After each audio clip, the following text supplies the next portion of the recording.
Hello everyone and thank you for joining me today.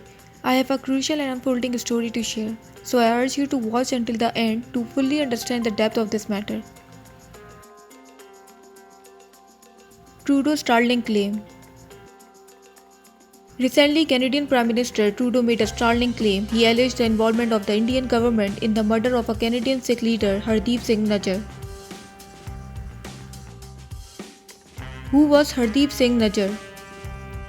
Before I tell you more about him, let me take you back to the 1980s.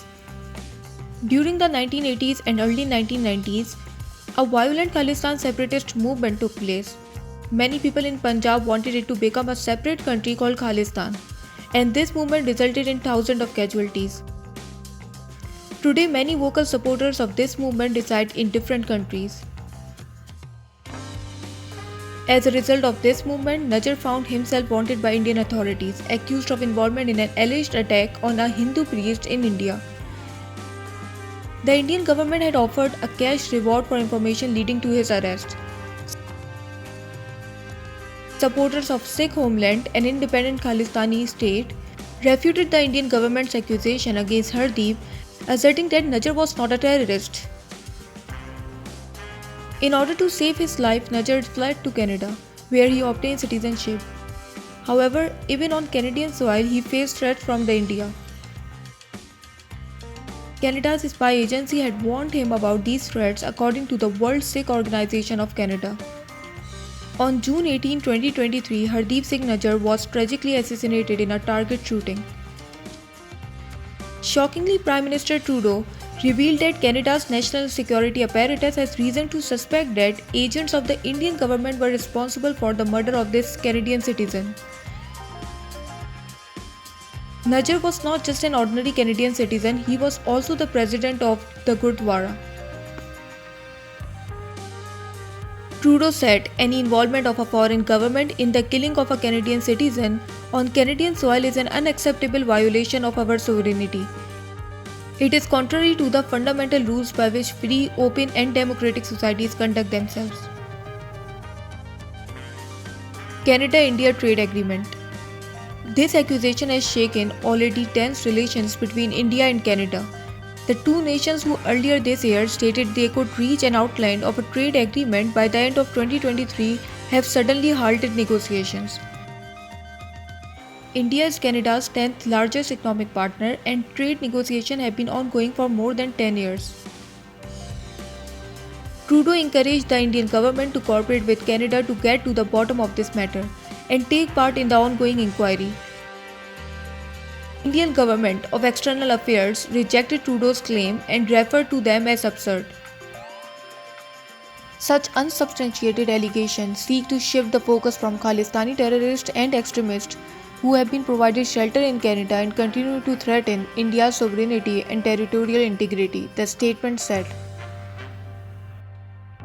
India routinely targets Sikhs in Canada, according to Sikh organization. According to World Safety Organization, several other Canadian Sikhs are also understood to be under threat and to be on Indian hit list. The Canadian government reaction to India for not cooperating with them. Trudeau has been coordinating with allies on this serious issue. He briefed leaders of countries like the UK, France and the US about the case. The international community is watching closely. The White House has expressed deep concern about Trudeau's allegations and emphasized the importance of Canada's investigation and bringing the perpetrators to justice. Western leaders might soon issue a joint statement concerning the involvement of the Indian government in the Sikh leaders' killing on Western soil. Canada's diplomatic move.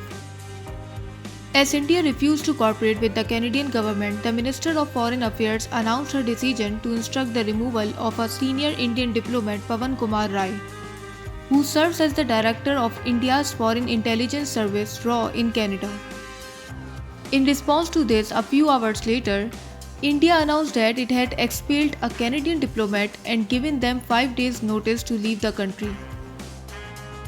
The Canadian High Commissioner in New Delhi was summoned, as stated in a release by India's Foreign Ministry early on Tuesday.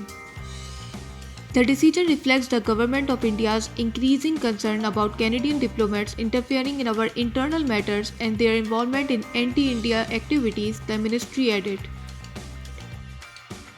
Political responses in Canada.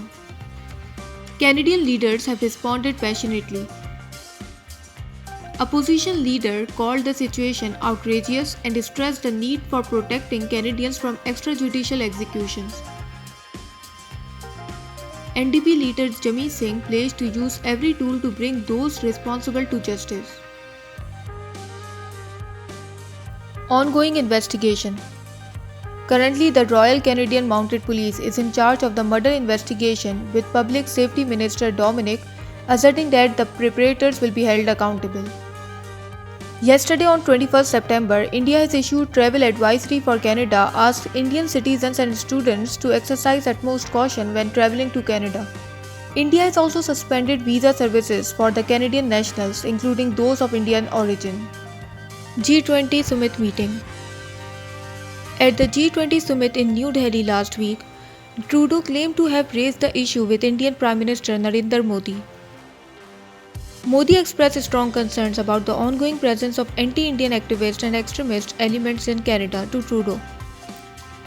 The Indian government urged the two nations to work together to combat such threats. So that's it for the discussion. Thank you for staying with me through this crucial story. And please make sure to subscribe because it takes a lot of efforts to make a video. So please do subscribe my channel. Thank you so much.